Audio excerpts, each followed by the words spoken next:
আসসালামু আলাইকুম। আমার চ্যানেল মেহেরিমা কুকিং ডায়েরিতে সবাইকে জানাচ্ছি স্বাগতম। আবার একটি নতুন রেসিপি নিয়ে আপনাদের সামনে চলে এসেছি। রেসিপিটি হচ্ছে কাঁচা আমের মিষ্টি আচার। এখন যেহেতু আমের সিজন, তাই আমি এই মিষ্টি আচারটা বানিয়ে আপনাদের দেখাচ্ছি। এই আচারটা বানাতে যেসব উপকরণ লাগবে তা আমি দেখিয়ে দিচ্ছি। এখানে আমি 2 কেজি পরিমাণ আম নিয়েছি।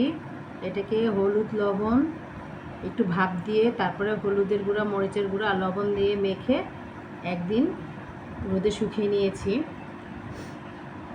লাগবে হচ্ছে 1 কাপ চিনি। চিনিটা হচ্ছে যার যার খাওয়ার উপর নির্ভর করে, মিষ্টি খাওয়ার উপর। এখানে 4-5টি মরিচ, শুকনো মরিচ এইভাবে ছোটো ছোটো করে কেটে নিয়েছি। রসুনের কোয়াগুলো এইভাবে কেটে নিয়েছি। 5 ফোড়ন আদা চামচ, মরিচের গুঁড়া 1 চামচ, হলুদের গুঁড়া আধা চামচ, রসুন বাটা 1.5 চামচ, আদা বাটা আধা চামচ, লবণ স্বাদ মতো। আর এখানে নিয়েছি আমি 5 ফোড়নের গুঁড়া নিব, হলুদ, সরিষার গুঁড়া, সাদা সরিষার, এখানে কালো সরিষার গুঁড়া, সিরকা ভিনেগার আর হচ্ছে সরিষার তেল। এখন এই আমের মিষ্টি আচারটা কীভাবে বানাবো তা আমি দেখিয়ে দিই। ফ্রাই প্যান কড়াইটি বসিয়ে দিয়েছি। এখন আমি সরিষার তেল দিব পরিমাণ মতো।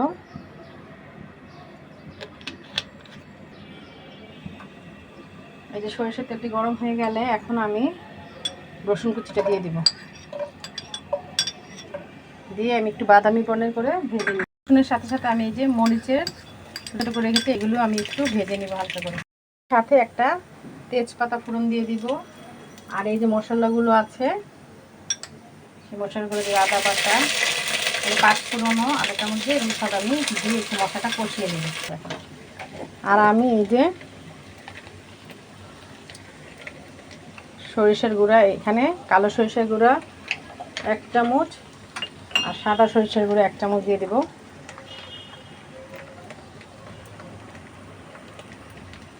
দিয়ে এখন আমি মশলাটা একটু ভালো মতো কষিয়ে নেব। মশলাটা যে কষানো হয়ে গেছে, আচারের জন্য আমি এই যে ছোটো ছোটো করে যে আমগুলো রেখেছি, এগুলি আমি একে একে এই যে ফ্রাই প্যান কড়াইতে ঢেলে দিয়েছি। এখন আমি একটু কষিয়ে নিব। এই যে আমটা আমি মশলার সাথে ভালো মতো কষিয়ে নিয়েছি। এখন আমি এই যে চিনি, এখানে আমি 1.5 কাপ চিনি নিয়েছি। এটা এখন ভালো মতো এই আচারের সাথে মিক্সড করে নাড়তে থাকবো।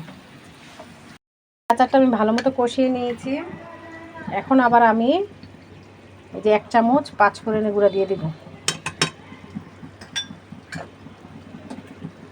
আর দিয়ে দিব হচ্ছে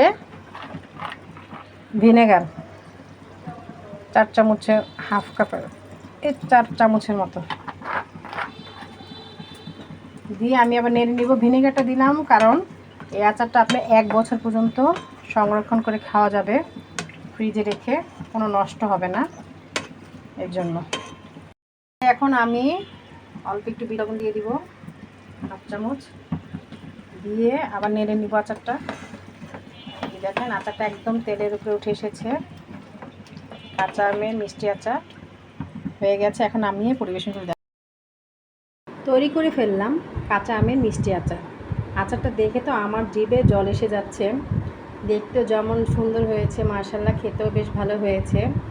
এটা তো ছোট বড় সবারই খুব পছন্দের একটি খাবার।